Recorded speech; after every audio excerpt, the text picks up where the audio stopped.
안녕하십니까, 양파TV입니다. 오늘은 화학의 언어, A단원이죠. 화학의 언어를 주제로 강의를 진행하도록 하겠습니다. 네, 우선은 수능 출제 분석입니다. 제가 개인적으로 생각하기에 가장 중요하다고 생각되는 거는 이탄화수소 연소 실험이고요. 이것은 지금까지 수능에서 제가 알기로는 안 나온 적이 없는 걸로 알고 있습니다. 이 유형과 관련된 문제와 이 유형과 관련된 문제는 거의 99.99%. 이걸 안 내면 솔직히 말해서 낼 게 없다고 해도 과언이 없을 정도로 중요한 부분이기 때문에 알아두시면 좋을 것 같습니다. 네, 그렇고요. 이 A48번 같은 경우에는 제가 나중에 뒤에 가서 문제 강의에서 충분히 설명을 자세하게 해드리겠습니다. 네, 우선은 오늘은 개념 강의를 진행하도록 하겠습니다. 네, 화학의 언어입니다. 인류 문명과 화학이라고 되어 있는데요. 여기서부터 이 두 가지는 상식으로 알아두시면 좋습니다. 제가 앞으로 이렇게 상식이라고 표시를 해두는 부분은 수능에는 나오지 않을 것 같지만 그래도 알아두면 언젠가는 쓸만한, 그러니까 대학의 면접이라던가 논술이라던가 그런 데서는 쓸 수 있는 그런 내용이 될 수 있으니까 괜히 있는 게 아니지 않습니까? 이게 만약에 쓸모없는 내용이라면 안 넣어놨겠죠. 네, 이게 교과서에도 있는 내용이기 때문에 알아두시면 좋을 것 같습니다. 그리고 불의 발견, 네, 불의 발견 똑같은 내용이죠. 이거 한번 읽어보시면 될 것 같고, 철의 재련이 있는데, 네, 이거에 대해서는 제가 조금 자세히 설명을 해드리겠습니다. 제가 오리엔테이션 때 말씀드렸듯이 저는 약간 이게 필요 없을 것 같지만 그래도 언제 여러분들에게 도움이 될 것 같으면은 설명을 해드릴 거기 때문에, 네, 우선은 철의 재련인데 이거에 관련된 수능 문제는, 아이고 죄송합니다. 이거에 관련된 수능 문제는 어 제가 봤을 때 한 초반 문제가 약간 쉬운 문제, 2점짜리 문제에서 많이 나올 수 있는 유형인데요. 여기 철광석을 이렇게 표현했는데 이건 잘못된 표현입니다. Fe2O3 F 2 3O 4 산화철은 이렇게 두 가지가 있는데요. 이건 산화철입니다. 철광석이 아니에요. 철광석은 여기에 이산화규소가 포함이 돼 있어야 됩니다. 이게 광물 성분인데 이것과 이것이 또는 이것이 결합을 해 있어야 이게 철광석입니다. 흔히 중학교 때라던가 아니면 수업 시간에 철광석의 광물 성분을 제거하기 위해 코크스를 넣는다. 네, 이런 말을 들어보신 적이 있으실 수도 있고 없으실 수도 있는데 아마 대부분의 학교나 교과서나 인강에서는 그냥 이거를 단순히 그냥 철광석이라고 하고 넘어가는데 이게 재련 과정에서는 물론 이거를 그냥 철광석 취급을 해도 별 문제는 없긴 하지만 어차피 코크스가 넣어서 바로 반응을 해서 이산화규소를 제거를 해주니까 상관은 없지만 그래도 정확히 알아두시는 게 좋을 것 같다고 판단하여서 말씀을 드렸고요. 네, 다음으로 넘어가도록 하겠습니다. 그리고 이 화학식은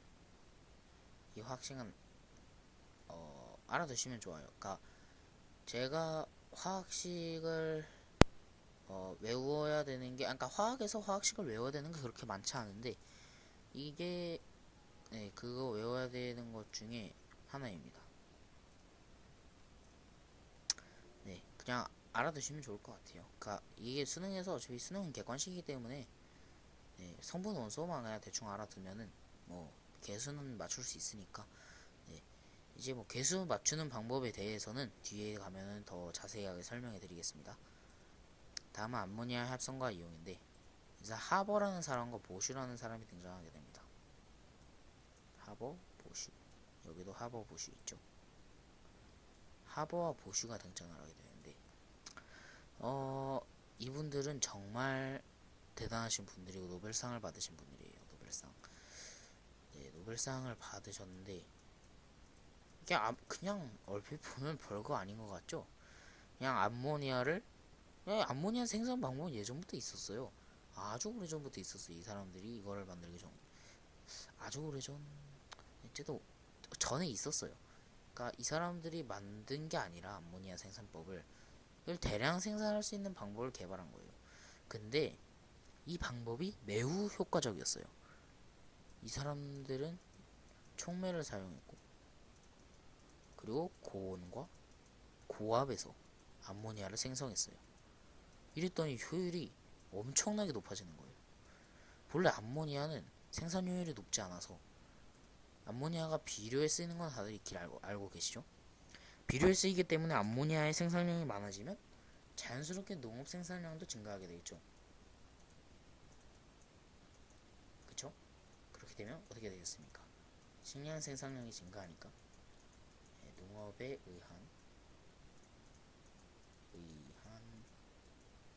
글씨가 이상하네. 식량 생산이 증가되게 되니까 기후 문제가 해결될 것이고, 일단 여러 가지 문제들이 해결되겠죠. 그리고 무엇보다 이 사람들이 촉매라는 것을 합성에, 네, 제가 알기로는 이렇게 제대로 사용한 사람들 중에 하나이기 때문에 그런 면에서도 평가받을 수 있다고 생각합니다.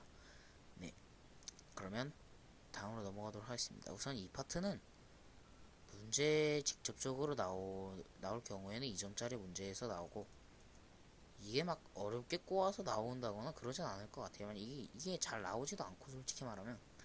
네, 그냥 알아두시면 좋은 상식, 면접이나 논술에서 써먹을 수 있는 그런 상식입니다. 네, 다음 화석연료. 이것도 마찬가지예요. 그러니까 이 파트는 그냥 내신에서 나올 법한 파트지, 수능에서는 그냥 그다지 잘 다뤄지지 않는 그런 파트이기 때문에 참고를 알아주시면 좋을 것 같습니다. 이게 메인입니다. 여기가 이제 메인입니다. 네, 여기 잘 안 보이실 텐데 좀 옮겨드리면은, 아이고, 네, 네, 보이시죠? 이제 여기가 메인인데, 여기가 메인이에요. 여기가 중요합니다. 네, 일단은 화학은 개념이 중요한데요. 개념을 확실하게 짚고 가겠습니다. 일단 저희가 알아야 할 개념은 원소, 화합물, 원자, 분자. 네, 이렇게 여기서는 총 4가지의 개념을 다루는데, 뭐 호돈소 물질도 있고, 또 뭐 이온 결합 물질도 있고, 그런 것들도 알아두시면 좋은데, 우선 이런 거를 알아야 그런 것들이 이해하실 수 있기 때문에 우선 이것부터 설명드리도록 하겠습니다. 중학교 때 익히 들어보셨을 이름들인데, 원소는 우선 뭐 이런 겁니다. 그냥 CO2가 있으면 이산화탄소죠. 이산화탄소는 뭐 원소 탄소와 산소로, 이 2가지의 원소로 구성되어 있다. 이때 원소 자연스럽게 쓰지 않습니까? 이게 정확하게 정의를 내리자면은, 네, 물질을 구성하는 가장 기본적인 성분, 이게 원소입니다. 근데 솔직하게 이렇게 복잡하게 외울 필요가 없어요. 네, 이렇게 수능에서 물어보지도 않고, 애초에 객관식이기 때문에 수능에서 그냥 이거를 확실하게 이해하고 있는가, 그거를 물어보는 거지, 이걸 그냥 거창하게 설명하라는 거는 면접이나 논술에서만 물어볼 것이기 때문에 이 정의를 외울 필요는 없습니다. 수능만 준비하실 거라면. 네, 그렇고요. 화합물을 설명하기 전에 우선 원자랑 분자부터 설명하겠습니다. 네, 원자는 그냥 말 그대로 물질을 구성하는, 이 원소가 기본 성분이었다면 기본 입자입니다. 원자는 뭐 기본 입자면 뭐 양성자, 뭐 중성자가 이게 있지 않나요? 라고 말씀하실 수 있는데, 양성자와 중성자는 원자를 구성하는 거고, 양성자, 중성자가 물질을 구성한다고 할 수 없죠. 왜냐면 이 양성자와 중성자로만 이루어진 물질이 물질이 있습니까? 물질의 특성을 가지고 있는 거는 제가 알기로는 양성자, 중성자로는 이루어질 수가 없습니다. 이것만으로 어떻게 물질을 만듭니까? 불가능하죠. 이 양성자, 중성자, 그리고 전자, 이게 합쳐서 원자를 구성하고 이 원자들이 물질을 구성하는 겁니다. 그래서 이게 바로 기본적인 입자라는 겁니다. 네, 원자는 이렇게 설명이 끝났고요. 분자는 이제 분자는 독립적으로 존재하는 입자? 네, 맞죠. 독립적으로 존재하는 입자고, 그러니까 물질의 성질을 띠게 해주는 가장 기본적인 단위입니다. 예를 들어서 H2 분자가 있다고 가정을 해봅시다.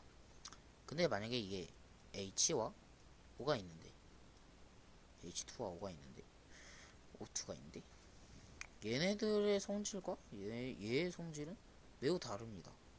얘네들이 화합을 해서 화합물을 생성했는데, 그러니까 얘네들도 물론 물질인데, 그러니까 이거 2를 빼겠습니다. 그냥 얘는 원소 자체죠. 그냥 원자죠.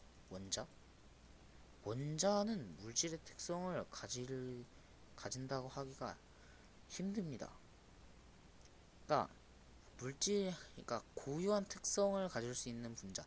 그러니까 거창하게 설명하니까 이게 점점 어려워지는 것 같은데, 그냥 진짜 쉽게 설명하면 원자들이 합친 게 분자입니다. 네. 여러 원자가 합쳐서 하나의 물질의 독립적인 특성을 이루면 그게 바로 분자인 거예요. 네, 이 정도로 분자의 설명을 마치겠고, 화합물은 뭐냐면, 오해하실 수가 있는데 분자와 화합물은 전혀 다른 개념입니다. 화합물은 두 가지 이상의 원소로 이루어진 물질? 이렇게 설명해야 되나? 네, 두 가지 이루어진, 순물질 맞다. 순물질인데요. 순물질은 뭐냐면, 그냥 말 그대로 순물질은 그냥 물이 있으면은 물만 있는 거예요. 여기 뭐 설탕이 들어가서 안 되고, 이렇게 되면 혼합물이죠. 설탕물이라고 하죠. 설탕물, 소금물, 뭐 그런 거 다 혼합물입니다. 근데 순물질이라고 했기 때문에 화합물일 때는 혼합물이 될 수 없겠죠. 네, 이런 것도 알아두시면 좋을 것 같고, 네, 이 정도로 이 파트의 설명을 끝내도록 하겠고, 원소기호와 화학식입니다. 원소기호 화학식인데, 원소기호, 네, 원소기호는 뭐 다 아시죠? 다 아실 거고, 화학식, 뭐 화학식도 뭐 그냥 H2O 뭐 이런 게 화학식인 걸 아실 거고, 여기 한번 잠깐 볼까요? 여기를 보시면 H2O면 이 2가 의미하는 바가 뭘까요? 그죠? 이게 가장 그냥 이게 약간 뒤의 개념의 D단원에서 나오는 개념인데, 이게 물질이, 그러니까 H 플러스가 있고 O 2 마이너스가 있어요. 그러면 얘랑 결합해서 중성을 이루려면 얘 두 개가 필요하겠죠. 얘는 한 개가 필요할 거고. 그래서 얘가 이렇게 결합하는 거예요. 얘는 그거를 의미하는 겁니다. 네. 그리고 뭐 여기에 붙는 거는, 네, 아까 설명드렸듯이 이온의 전하를 뜻하는 거고, 뒤에 가면은 이제 이 원소 기호에 대해서 더 자세히 설명을 해드릴 텐데, 뭐 여기 뭐 C가 있으면은 뭐 여기 이렇게 붙을 수도 있고, 네, 이런 식으로 뒤에 가면 더 자세히 설명을 해드리겠습니다. 우선은 지금은 넘어가도록 하겠습니다. 다음 화학식량과 물인데요. 네, 원자량 중요합니다. 평균 원자량, 평균 원자량은 딱히 그렇게 중요하지 않고, 분자량 중요하죠. 실험식량 중요합니다. 네, 원자량은 그냥 상대적인 거예요. 이게 싹 다 그냥 상대적인 겁니다. 뭐 원자량, 평균 원자량, 분자량, 실험식량, 이게 싹 다 상대적인 거예요. 상대적인 건 기준이 뭐냐? 이 탄소 원자예요, 탄소 원자. 이게 왜 탄소 원자냐? 그냥 화학자들이 정한 거예요. 이거 아무 의미가 없어요. 제가 지금부터 16산소를 기준으로 하겠습니다 라고 하면 그냥 16산소가 기준이 되는 거예요. 질량수가 싸그리 바뀌는 거죠. 그럼 원자량도 바뀌겠죠. 원자량은 질량수에 의존하는 겁니다. 그리고 무엇보다 상대적인 거예요. 상대적인 거. 예를 들어서 뭐 탄소의 원자량이 10이고 산소의 원자량이 16이다. 그렇다고 해서 얘네들 진짜 막 물론 1몰이 모였을 때는 12g, 16g을 가질 수 있지만 그냥 하나 가지고 12g, 16g을 말하는 게 아니고 이게 단위가 아닙니다. 그냥 단위를 붙이시면 안 되고 여기다가 붙이시면 안 되고 상대적인 그냥 값이라고 생각해 주시면 감사하겠습니다. 네, 그리고 분자량입니다. 분자량은 원자량을 모두 합한 거예요. 말 그대로 O2가 있다고 칩시다. O의 원자량이 16이죠. 아까 16이죠. 그러면은 두 개 있으면 뭐겠습니까? 곱하기 2 하면 32겠죠. 네, 이게 분자량이에요. 그냥 쉽죠? 네, 실험식량. 실험식이라는 게 뭐냐면 분자식 아까 설명드렸죠. 분자식 만약에 C6, H12, O6가 있다 칩시다. 이게 포도당이라는 물질이에요. 포도당 아시죠? 광합성에서 쓰이는 물질. 네, 그 광합성 과정에 쓰이는 물질인데 이거의 실험식을 나타내면 CH2O예요. 감이 오시죠? 비율을 나타낸 거예요. 비율을. 얘네들이 결합하는 거. 그러니까 얘네들이 그냥 공배수로 나눠주면 됩니다. 1, 2, 1이죠. 6대 12대 6이니까 6으로 나눠주면 1대 2대 1이죠. 그래서 얘가 이렇게 되는 거예요. 이게 실험식인데 이 실험식의 원소가 이거를 구성하는 원자들의 원자량의 총합입니다. 그러니까 C가 원자량이 10이죠. H가 원자량이 1이죠. O가 원자량이 16이죠. 근데 H가 2개죠. 그럼 곱하기 2를 해줍니다. 그러면은 모조리 더해버리면 30이 나오죠. 그러면 이 실험식을 가지는 물질의 실험식량은 30이 되는 거예요. 네, 이해되셨죠? 넘어가도록 하겠습니다. 몰 진짜 중요합니다. 별표 한 100만 개 치세요. 이거는 몰이라는 거는 예를 들어서 저희가 신발 한 켤레, 배추 한 포기, 옷 한 벌, 네, 켤레, 포기, 벌. 이게 뭡니까? 세는 단위죠? 몰이 그거예요. 원자, 분자, 이온 등과 같은 작은 입자의 개수를 세는 단위. 그냥 이렇게 설명할 필요 없고 그냥 얘네들을 어떻게 세야 될까? 그러니까 얘네들이 정말 작기 때문에 저희가 볼 수 있는 수준에 다다르려면 엄청나게 많이 모여야 돼요. 그러면 그 엄청나게 많은 걸 어떻게 표기를 할 것이나 뭐 다스 한 판 어림도 없죠. 12개 많아봤자 30개 이거 어떻게 이 많은 걸 다 표현합니까? 말이 안 됩니다. 이게 일몰이 아보가드로 수가 6.02 곱하기 10의 23승인데 상상이 안 가죠? 6.0에 10의 23승이면 1에 0이 몇 개냐?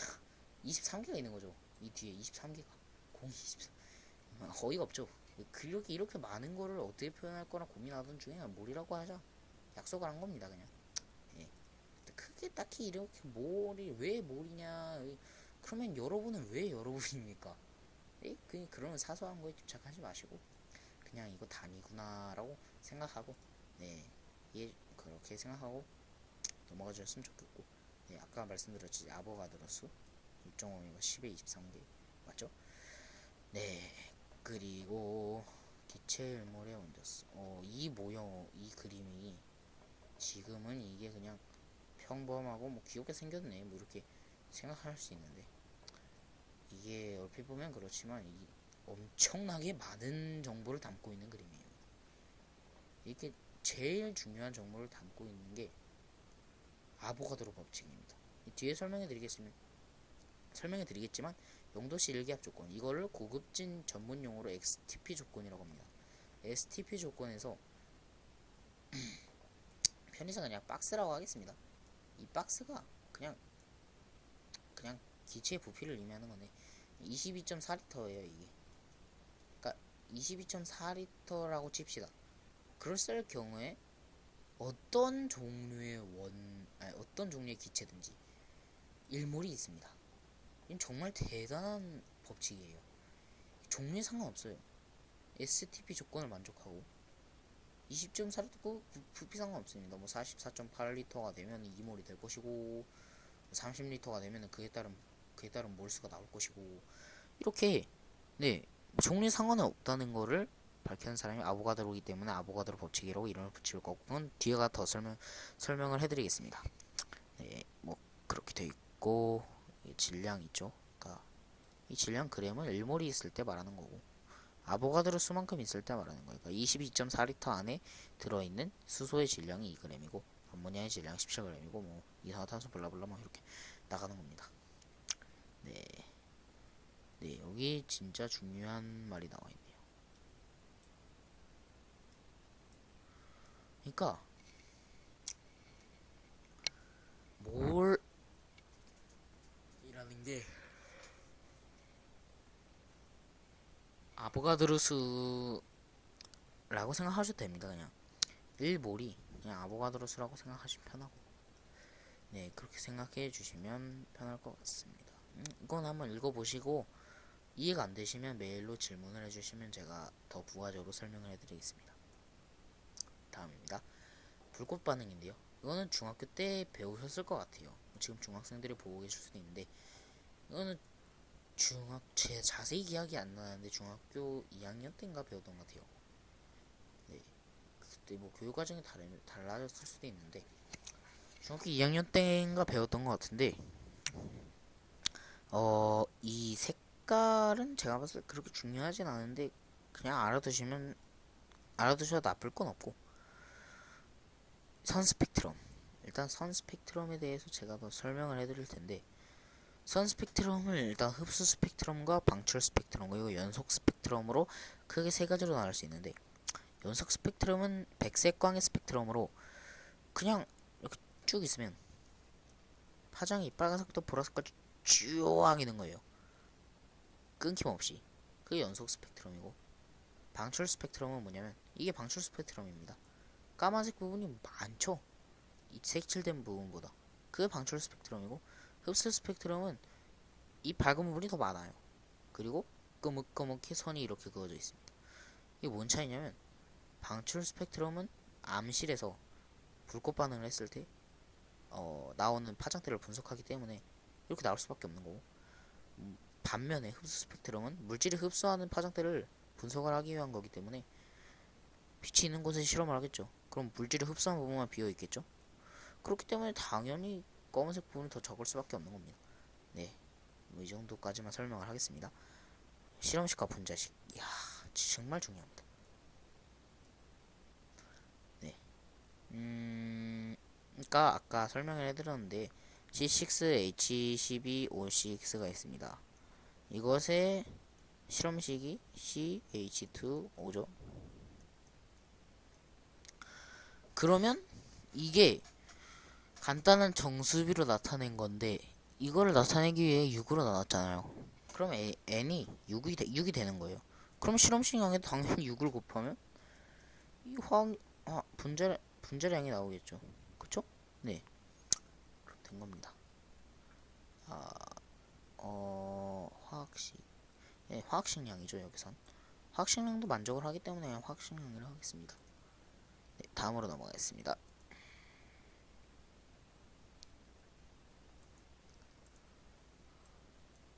아이고. 네.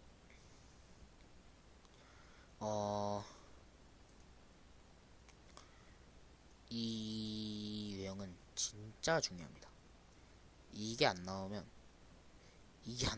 제가 봤을 때 그 수능은 좋은 시험이 아니라고 말할 수 있습니다. 진짜로. 이거는 정말 중요하고 다뤄줘야만 하는 거예요. 다뤄줘야만 하는 그런 유형입니다. 이건 진짜 별표 치고 싶은 만큼 치시고 정말 중요하기 때문에 잘 들어주셨으면 좋겠습니다. 이게 연소 분석법이란 건데, 그냥 말 그대로 연소를 통해서 이 물질이 어떤 원소를 얼마만큼 표현하고 있는지. 물론 여기서는 C랑 H랑 O를 알아내는데 한계가 있지만, 이게 얼마만큼 들어있고, 뭐 여러가지 정보를 얻을 수 있습니다. 네, 그런 면에서 큰 의미가 있는 실험이고, 정말 정말 수능에 어렵게도 나오고 쉽게도 나오는 문제인데, 대부분 어렵게 나옵니다. 이게 진짜 어렵게 생각하시는 분들이 많더라고요. 그냥 쉽게 설명해 드리겠습니다. 실을 태워요. 그러면은 그 중학교 때 배우시지 않았나요? 물질을 연소시키면 H2O와 CO2와 그리고 빛과 열을 방출한다. 배우셨잖아요.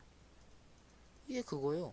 연소시켰을 때 나오는 H2O, CO2를 얼마만큼 나오냐, 이걸 통해서 이 안에 들어있는 H와 C에 그리고 O는 이제 공급된 건데, 뭐 나중에 뒤에 가면 설명해 드리겠지만 H와 C를 이용해서 O를 구할 수도 있고, 뭐 여러 가지 방법을 이용해서 O도 구할 수 있습니다. 이 실험에 만약에 O가 포함되어 있다면. 네. O가 포함되어 있냐 없냐도 알 수 있습니다. 그래서 이 실험이 의미가 있는 거고, 그만큼 가치가 있다고 할 수 있는 거겠죠. 네. 우선은 이거를 문제를 푸는데 가장 기본적인 개념이 뭐냐면, 어, 화학식량이죠. 화학식량이고, 이거는 원자량일 겁니다. 화학식량. 이건 뭐의 화학식량일까요? 그렇죠. CO2의 화학식량입니다. CO2의 화학식량 44죠. 제가 아까 말씀드렸듯이 CO2를 통해서 C가 얼마나 들어있는지 알아내기 위해서는 CO2 안에 포함된 C의 질량을 알아야겠죠. 그렇게 되면 당연히 화학식량 분의 분자량을 해줘야 됩니다. 그쵸? 그러면 이건 12이기 때문에 44분의 12라는 값이 나오게 되는 거고, 마찬가지로 이것도 18분의 2가 나오게 되는 거겠죠. 이거는 이제 H2O의 화학식량 18, H2의 분자량 2. 그렇죠? 네, 그렇게 되는 겁니다. 뭐 이거는 이제 수도 없이 풀 거기 때문에 뒤에서 문제를 개념 설명 여기까지만 하도록 하겠습니다. 화학 반응식입니다. 기본 중에 기본이고 정말 중요한 개념입니다. 이거 앞에 수능 출제 유형에 무조건 나온다고 했던 그 파트죠. 질량, 화학식량. 우선은 네, 뭐 대표적으로 예를 하나 들어드리자면, 연소 반응을 예로 들어드리겠습니다. CH4가 있고 뭐 O2가 있고, 그러니까 개수는 일단 무시하고 쓰도록 하겠습니다. H2O가 나올 것이고 CO2가 나오겠죠. 여기서 이제 개수를 맞춰주기만 하면 되는데, 개수를 맞추죠 그냥. 네. 이제 미정개수법이라고, 이거를 이제 개수를 맞출 때 뭐 이걸 A, B, C, D 이렇게 두고 하는 방법이 있는데, 솔직히 저는 이 방법을 쓰지를 않습니다. 이 방법이 솔직히 쓰는 게 맞아요. 이 방법을 써야만 쉽게 풀리는 문제들이 엄청 많고, 이 방법을 쓰면 정말 정석대로 푸는 거고 정말 좋은 방법인데, 솔직히 말해서 그렇게 이 방법을 하면 정확도는 높지만 시간은 확실히 느립니다. 이게 문제를 많이 풀다 보면 일단은 뭘 봐야 될지 보입니다. 산소를 봅시다. 3개죠? 2개죠? 그럼 2와 3의 최소 공배수는 뭡니까? 6이죠? 그럼 6을 맞춰주면 되겠죠. 왜냐면 여기는 산소가 없으니까. 그럼 여기 3 곱하고, 그럼 6을 맞춰주기 위해서 얘가 2가 있잖아요. 그럼 얘가 4가 있거나, 근데 얘가 1이 있는데 얘가 5가 되려면 분수를 곱해줘야 되기 때문에 더 편한 방법을 선택하시면 됩니다. 그냥 2가 있으니까 4가 필요하죠. 그럼 4를 곱해주면 되겠죠. 네. 뭐가 이상합니까? 아니죠. 그냥 1이 있을 거고, 뭐 이런 식으로 맞춰주시면 되는데, 그렇게 되면 잠시만요. 뭐가 잘못된 거지? 잠시만요. 플러스 O2는 H2O가 나오고, 플러스 CO2가 나오고, 여기 생성물이 하나 더 있나? 제가 알기론 이거밖에 없는 걸로 아는데, 그냥 더 편하게는 그냥 2분의 3 하시고, 아니다. 우선은 수소부터 맞춰봅시다. 1을 곱하면 수소의 개수가 맞죠? 산소의 개수가 4개가 되겠죠? 2개니까. 그러면 그냥 여기 2를 곱해주시면 되겠네요. 네, 이거 제가 실수를 했네요. 그러니까 제가 말씀드렸듯이 미정계수법을 안 쓰면 이런 실수를 합니다. 미정계수법에 대해서는 뒤에서 더 자세히 설명을 드리겠습니다. 제가 지금 아주 나쁜 예를 몸소 보여드렸네요. 네, 죄송합니다. 네, 아까와 같은 실수는 눈 감아주셨으면 하고, 이제 여러분들은 이런 실수를 하지 말았으면 좋겠습니다. 저처럼 꼼수 부리다가 실수를 하는 놈들은 좋은 점수를 받기가 힘들어요. 네, 그래도 정석대로 하는 방법과 제 방법을 가르쳐 드릴 테니까 여러분들이 마음에 드시는 방법을 쓰시면 될 것 같습니다. 불꽃반응을 이용한 원소의 확인. 이거는 논술이나 면접에서 나올 것 같은 내용이기 때문에 그냥 읽어보시면 될 것 같습니다. 넘어가도록 하겠습니다. 네, 문제 풀이네요. 기다리던.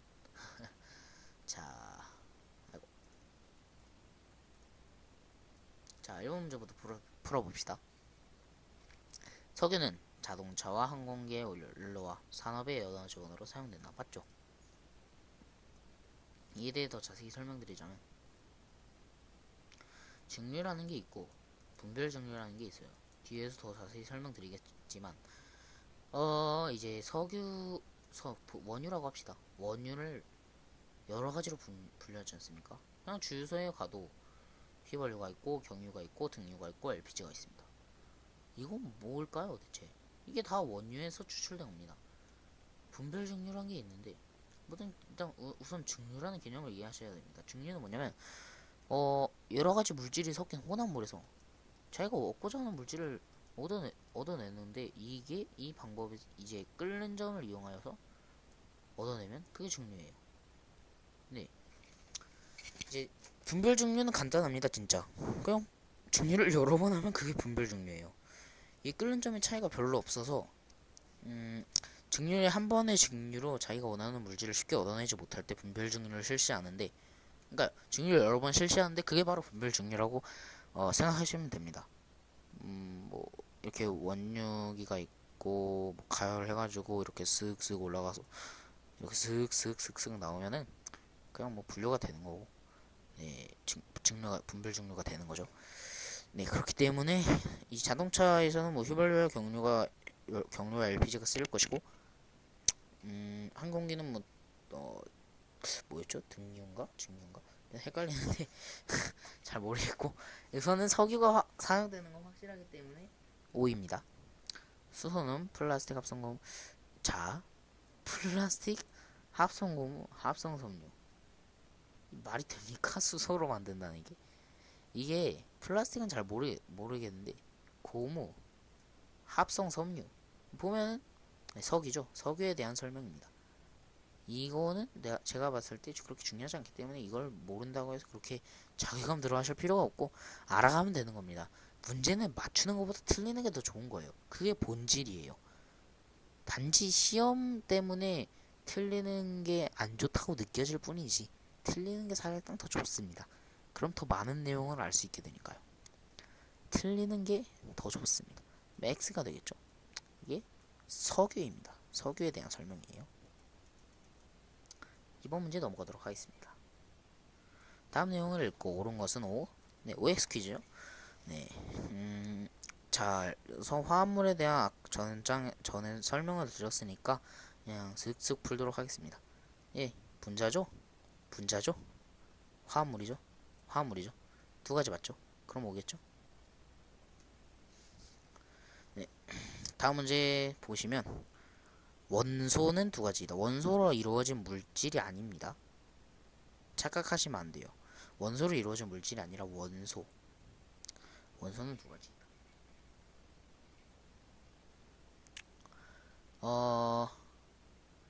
그러니까 이게 참 애매해요. 이 헷갈리시는 분들이 진짜 많으실 텐데 그냥 이거 원소고 이거 원소고 두 개네 맞네 뭐 이렇게 할 수도 있는데 아닙니다. 얘도 원소예요. 그러니까 이게 참 애매한데 그냥 호돈수 물질을 얘기하는 것 같아요. 여기서 봤을 땐 호돈수 물질이 뭐냐면 그냥 말 그대로 호 한 개, 원소, 물질 한 개의 원소로 이루어진 물질이겠죠. 호돈수 물질이에요. 그게 한 개의 원소로 이루어진 물질 세 가지죠. 그래서 X예요. 그럼 문제가 약간 애매합니다. 네. CH2O 뭐 이럴라 블라블라 화합물의 수는 4개이다. 화합물의 수를 보죠 한번.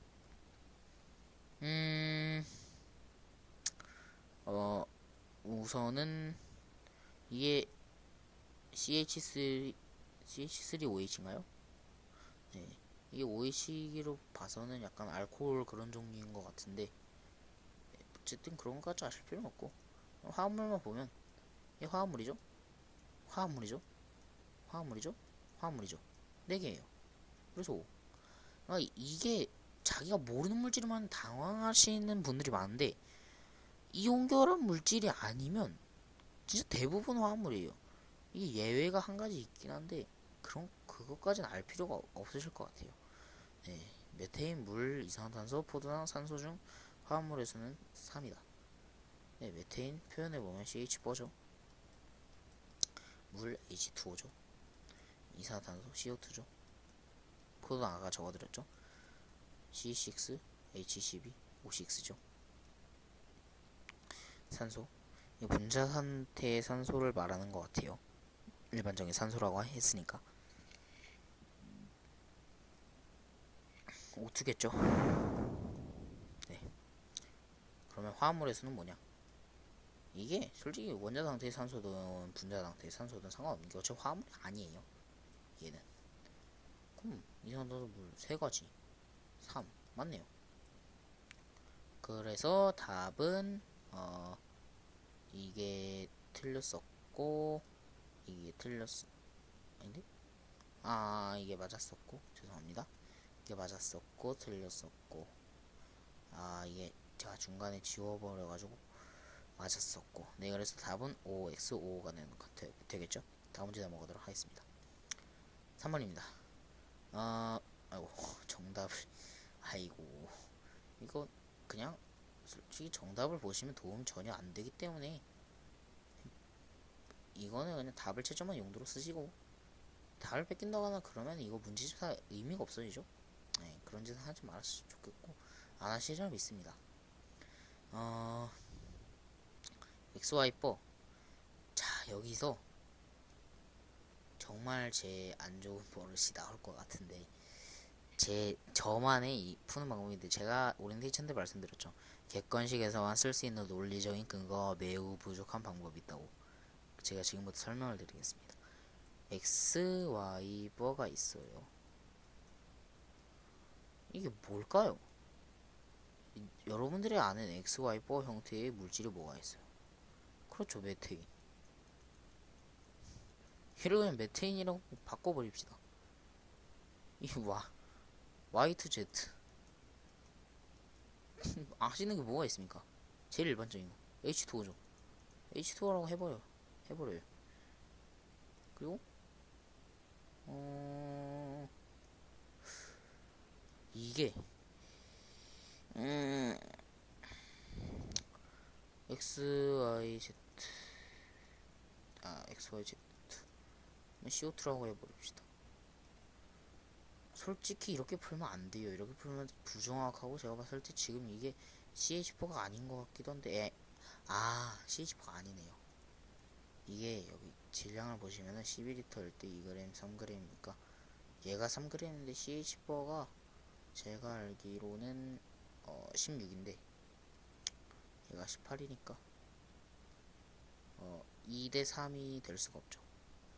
그렇기 때문에 이건 아닌 것 같고 그러면은 NH4가 또 있겠죠. NH4는 18이니까 될 것 같네요. 네. 우선은 이렇게 하면 안 되고 우선은 제 풀이가 이렇다는 거고, 정석적인 풀이를 알려드리자면 x, y 버 y2z가 있고 xz가 있어요. 근데 이거를 x, y, z를 각각 x의 그 원자량은 x라고 하고 y의 원자량을 y라고 하고 z의 원자량을 z라고 하겠습니다. 얘는 x 플러스 4y는 블라블라고 2y 플러스 z가 블라블라고 x 이게 얼마냐 플러스 2z가 블라블라. 네. 그럼 이거를 그냥 식 3개 미지수 3개니까 연립해서 푸시면 되겠고, 그러면 x, y, z가 다 나오니까 분자량비도 구하실 수 있을 거고 원자량비도 구하실 수 있을 거고, x, y4 이몰의 질량은 뭐 이런 것도 다 구하실 수 있겠고, 연립해서 구하시면은 다 나옵니다. 네. 계산은 여러분들이 해보시는 게 좋을 것 같습니다. 다음 문제로 넘어가도록 하겠습니다. 다음과 같은 장치에 물질 X를 넣고 산소리 충분을 공급하여 가르면서 완전히 연소시켰다. 이제 중요한 문제입니다. 이게 아까 말씀드렸던 연소분석법 문제예요. 물질 46g 중 수소 원자의 질량은 A관의 증가한 질량으로부터 측구할 수 있다. A관 여기 나와 있죠? 친절하게 H2 없스 CO2 없스라고 안 나와 있는 경우가 있는데, 앞에를 복습을 해봅시다. 앞에 보시면 자세히 보시면 자세히 보자. 오케이. CaCl2 NaOH가 있어요. 얘는 물을 흡수하고 얘는 이산화탄소를 흡수합니다. 알아두세요. 이게 없이 얘를 넣은 관 이렇게 줄 수도 있어요. 그랬을 경우에 당황할 수가 있습니다. 근데 이걸 솔직히 알 필요가 없는 게, 얘를 앞에 둘 수밖에 없어요. 이 이유는 제가 나중에 설명드리겠습니다. 얘를 앞에 둘 수밖에 없는 이유, 여러분들 한번 찾아보시는 것도 많은 도움이 될 겁니다. 얘를 앞에 둘 수밖에 없는 이유 뭘까요? 한번 다음 시간까지 생각해 보시길 바랍니다. 네, 그렇게 하고 다시 돌아오도록 하겠습니다. 물질 X가 뭘로 이루어져 있을까요? 산소를 충분히 공급하면서 물질 X가 뭘로 이루어졌는지 안 줬는데요? 잠시만요.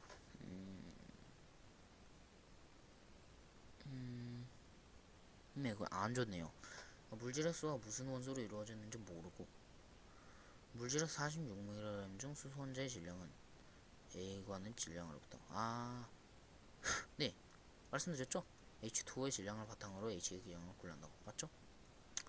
맞을 것이고, 물질 탄소 원자의 몰수는 비관에서 흡수된 CO2의 몰수와 같다. 맞죠?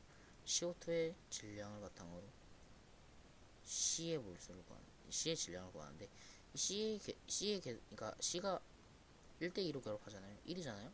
그래서 같은 겁니다. 그렇게 이해하시면 될 것 같고요. 실험식 잠시만요, 안 보이네. 실험식 X의 분자식은 C2H4O이다. 이거는 한번 봅시다. 자, 54g이죠. 그러면 H2O의 분자량 18이죠. 그러면 3몰 있다는 뜻이고요. 그러면 H2가 3몰 있다는 뜻이죠. H2의 분자량 뭡니까? 2죠? 2 곱하기 3하면 6이죠. 그러면 H는 6mg이 있을 것입니다. C류 X예요. C를 봅시다. CO2는 44의 분자량을 갖습니다. 2몰이 있겠죠. 88mg이니까. C는 원자량이 12입니다. 그러면 24가 되겠죠. 그러면 시료 안에 24의 탄소가 포함되어 있는 겁니다. 그러면 이가 연소분석법에서 물질은 C와 H와 O로만 이루어져 있어요. 만약에 다른 물질, 그러니까 여기 만약에 다른 물질이 포함되어 있는 물질을 태웠다면 다른 물질이 나왔겠죠? 안 나왔어요. 안 나왔기 때문에 30g이죠. 아까 H 6g, 탄소가 24g이었으니까 mg이었으니까 30mg이라고 하면 얘가 시료가 총 46g 있으니까 산소는 16g이겠죠. 16mg이겠죠. 그러면 6대 질량비로만 보면 6대 24, 6대 24대 몇이죠? 16이죠. 이거를 이제 분자량으로 나눠주셔야 됩니다. 뭐 수소는 수소 분자량 분자량이 아니고 원자량이죠. 원자량으로 나눠주시면 수소 원자량 1일 것이고 12일 것이고 16일 것이니까 나눠주시면 쭉 나눠주시면 6대 2대 1이 나오겠죠. 그러면 C2 H6O가 나오겠죠. 이게 이거 자체로 분자식인 이유는 실험식이라는 거는 이게 만약에 실험식이라고 칩시다. 분자식이 아니고 그러면 최소 C4 H12 O2 여야겠죠. 분자식이 최소. 근데 질량을 봅시다. 46mg이에요. 그쵸? 그러면은 얘 화학식량을 보면 46이에요. 존재할 수가 없겠죠. 아이고. 네, 존재할 수가 없습니다. 그래서 얘가 분자식이 되는 겁니다. 그러면 총 답을 정리를 해보면 1번이 맞을 거고 네, 이거 다 맞네요. 네, 4번은 전원 정답입니다. 네. 다음으로 넘어가도록 하겠습니다. 5번입니다. 마지막이죠. 드디어 마지막입니다. 다음은 X2, Y2가 반응하여 A를 생성하는 화학 반응식이다. A는 반응식의 개수이다. 네. 이거를 자료를 해석하는데 좀 오래 걸릴 텐데 이렇게 오래 걸리는 문제는 진짜 수능에서는 한 문제당 1분 30초에서 2분 안에 풀어야 됩니다. 그렇기 때문에 그렇게 시간이 넉넉하지 않을 거예요. 그러니까 이런 유형의 문제를 자료를 빨리 해석해서 빨리 푸는 연습을 하셔야 됩니다. 봅시다. 일단은 실험 2를 봅시다. 실험 2를 보면 이게 11.2L가 있었는데 그럼 2분의 1몰이 있었겠죠? 이게 STP 조건이죠. 네. 있습니까? STP 조건이 아닌가? 여기 있네요. 기체 1몰의 부피는 20.4L이다. 그러면 2분의 1몰일 거. 얘도 2분의 1몰일 거. 일단 실험 1만 봅시다. 1만 보시면 X2가 모든 질량을 소모했네요. 그죠? 그 다음에 반응 후에 Y2가 0.5g이 남았고 전체 기체의 부피는 16.8L이고 그리고 20.4L가 있는데 22.4분의 16.8 계산해봅시다. 112 11.2 8.4 5.6 4.2 100 2.8 더 되죠. 네. 7로 나누면 4대3 그러면 얘는 4분의 3이고 상대적인 값이 1일 거고 보시면 좀 오래 걸리는데 다시 적어 놓겠습니다. 4분의 3 1일 것이고 얘를 보시면 달라요. 이게 부피가 다릅니다. 근데 얘가 2분의 1몰이 모두 소모됐을 때 X의 질량이 이만큼 남았고 이만큼 1몰의 기체가 생성이 됐어요. 여기서 유심하게 보셔야 될 건 이겁니다. X와 Y 반응식의 개수예요. 1대2로 결합을 하고 있어요. 그러면 그 말인 즉슨 x가 1몰이 소모됐을 때 y는 2몰이요. 2몰이 소비될 것이고, 그쵸? 그리고 생성기체의 부피는 a몰이 나오겠죠. 봅시다. x2가 2분의 1몰이 소모가 됐어요. 근데 4분의 3몰이 생성물이 튀어나왔죠. 1몰이 생성됐을 때 a몰이 튀어나와요. 1대 a는 2분의 1 대 4분의 3. 그러면 2분의 1 a는 4분의 3. a는 2분의 3. a는 이상한데? 잠시만요. 뭐가 잘못된 걸까? a를 형성하는 우선은 그러면 xy2겠죠? a의 실험식이 라지 a의 실험식이 이게 a분의 1몰이 소모됐고 전체가 다 소모됐어요. 아, 전체 기체의 부피니까. 네, 그러면 이걸 보죠. 아니, 어떡하지? 이 문제는 제가 조금 더 생각을 해본 뒤에 이제 좀 더 제가 문제 풀이를 정리를 한 뒤에 여러분들에게 다시 설명해 드리도록 하겠습니다. 죄송합니다. 여기까지 양파TV 1강을 마치겠습니다. 다음 강의 때, 우선은, 부가적으로 이 문제만 설명하는 문제를 올리겠습니다. 오늘이나 내일 내로. 네, 우선은 오늘의 강의 영상을 마치겠습니다. 감사합니다.